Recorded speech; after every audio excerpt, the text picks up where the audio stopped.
За багид прожект ойлрын нэгдүгээр бодлогыг яаж бодох талаар ярилцъя.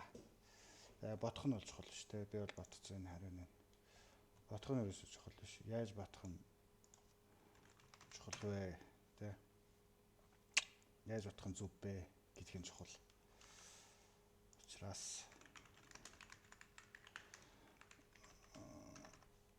ер нь санаа бол өгүүлбэр нэнд байгаа.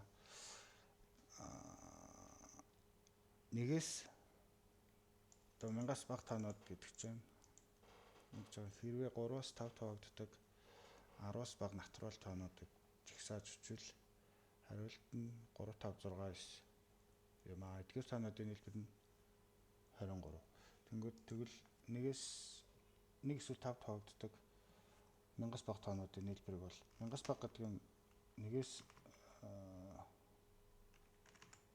гэсэн үг шүү дээ, тэ? Биш ээ. Нэгээс 999 хүртэл тоонууд дундаас 3 юм уу 5 тоогддог тоонуудын нийлбэрийг олох асуудал байгаа байхгүй. За тэгэхээр шууд эхний хэлбэрхэн бодолт бол зүгээр шууд давтч тэ. Нийлбэр гэж аваад ямар нэгэн тоолоор авъя. Тэгээд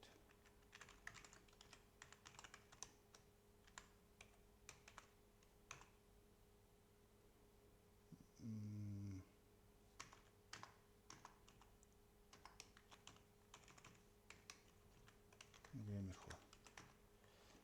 За одоо нөхцөл шалгана тийм. Одоо хэрвээ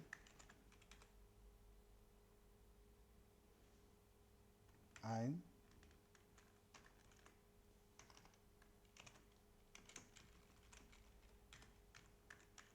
гуравт хуваагддаг бол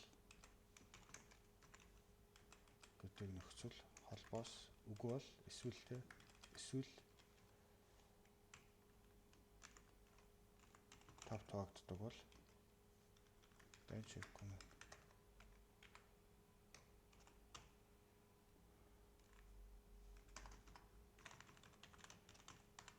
За энэ юм хэд хариу нь гарчих واخ. За тэнгүүт энэ хариутай тэнцэж чинь тийм.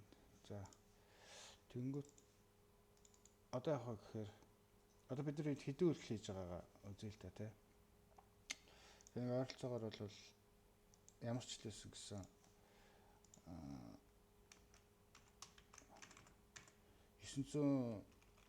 999 тоо болгон дээр 2 удаа юм шалгаж байгаа шүү дээ. Энд нэг хуваах үйлдэл хийгээд үлдэгдэлтэй гэдэг чинь хуваах үйлдэл шүү дээ, үлдэгдээ нэг хуваах үйлдэл. Тэгэхээр энэ нэг ойролцоогоор одоо хуваах үйлдэлийн одоо модуль үйлдэлийн зэрэг нь хэд юм те. За нэг үйлдэл хийчихэ. Тэгвэл ингээд бид нэг ойролцоогоор ийм үйлдэл хийж байгаа юм л да.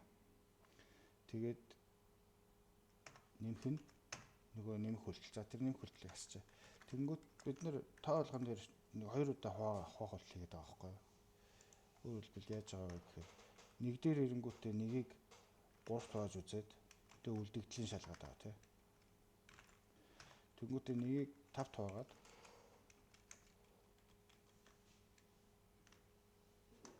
дэстгээд үлдэгдлийн шалгадаг. Тэгэнгүүт ялцчгүй юм үйлдэл хийж дараад байгаа. За тэгэхээр одоо үйлдэлээ багасгах.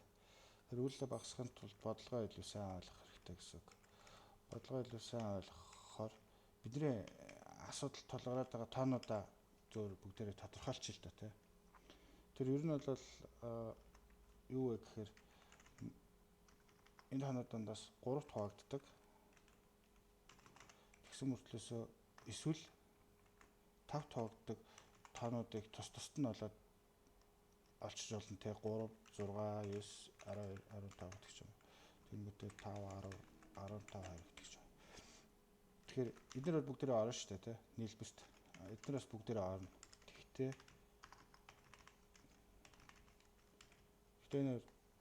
давхардаад байгаа хөх те энэ 15 2-д орох гэдэг байгаа нэлбэрт тэгж болохгүй нэг л орох хэрэгтэй гэдэг.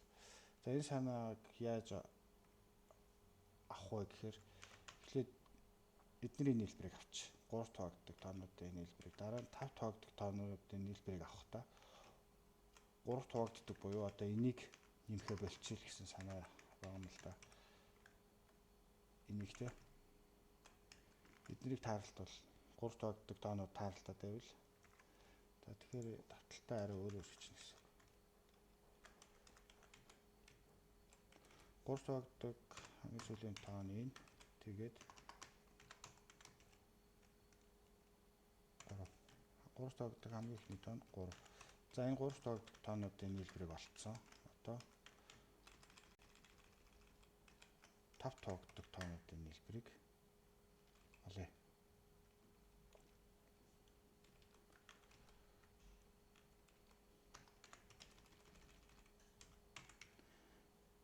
5 тоогддог тоонуудыг нийлбэр дээр нэмэх гэж байгаа. Гэхдээ хэрвээ энэ маань 3 тоогдоод ивэл 3 тоогдохгүй байж энэ нийлбэрийг аавна гэсэн санаа байгаа. Тэгэнгүүт яач вэ? Буруу гарч. Буруу гарч.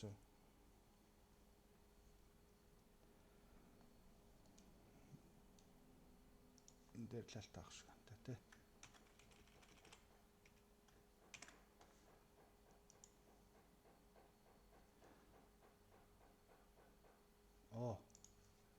Энэ чинь энэ шүү дээ хамгийн сүүлийн 5 тоогдох таа. За гарчих шиг. За одоо энэ тохиолдолд бид нэр хэдэн үйлдэл хийж байгаа вэ гэхээр за нэмэх үйлдэлээ бол ер нь энд орж байгаа нэмэх үйлдэлийг бол бид нар бүгдээрээ тооцсон байгаа шүү. Тэгэхээр бид нар энэ хоёр дахь давталтан дээр хийж байгаа үйлдэл илүү үйлдэл байгаа гэсэн. Энэ дээр шалгаж байгаа үйлдэл илүү үйлдэл тооцогдно гэсэн. Тэгэхээр бид нар 199-ийг үрждэг нь 1 удаа шалгах үйлдэл хийж байгаа шүү дээ. Тэгэхээр 199 илүү үйлдэл хийж байгаа л гэсэн үг одоо. 199 үйлдэлээр хийж байгаа гэсэн үг. Тэгэхээр бидний өмнөх анх бодсон бодолд бол 1998 шалгах үйлдэл хийжсэн бол одоо бид нар 1999 үйлдэл хийж байгаа. Одоо мэдээж энэ хариуг гаргахад тоонууд нэмэгдэж байгаа үйлдэлүүд бол үндсэн үйлдэл л да тийм үндсэн үйлдэл энд ч хийгдэж байгаа бас энд ч хийгдэж байгаа. Тэгэхээр нийтдээ бол тэрэнд гэхдээ хойлонд нь хийж байгаа учраас нэг ялгаа гарахгүй. Тэгэхээр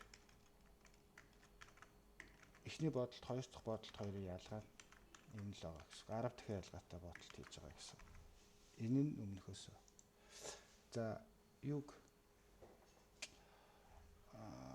дахиад нэг арга байгаа. Тэр нь болохоор ямар ч давталтаа ашиглахгүй нэг арга байгаа. Тэгээд тэрийг өөрсдөө бодож олоорой. Ямар ч давталтаа ашиглах шаардлага байхгүй нэг арга байгаа тий. Тэгвэл бид нар бүр энэ үндсэн үйлдэл чинь ч гэсэн бүр зөөрчин. За бид нар энд нэг ойролцоогоор хэдэн тооч нэж байгаа нэ 300 үйлдэл хийж байгаа гэдэг чинь үндсэн үйлдэл гэдэг чинь бид нэг ойролцоогоор нэг 300 чимээ нэг 400-аад үйлдэл хийж байгаа нэмэх үйлдэл гэхдээ. Тэгэл нэг нэмэх үйлдэл хийгээд байгаа гэсэн үг. Саяны сүүлийн бодолд бол нэг нэмэх үйлдэл хийгээд байгаа гэсэн үг. Гэтэ бүр цөөхөн одоо баг 10-аад үйлдлийн дотор бодцохоор тийм юу бодолт байгаа. Тэрийг өөртөө бодож олоорой. Өөрөө бодож олоорой баг.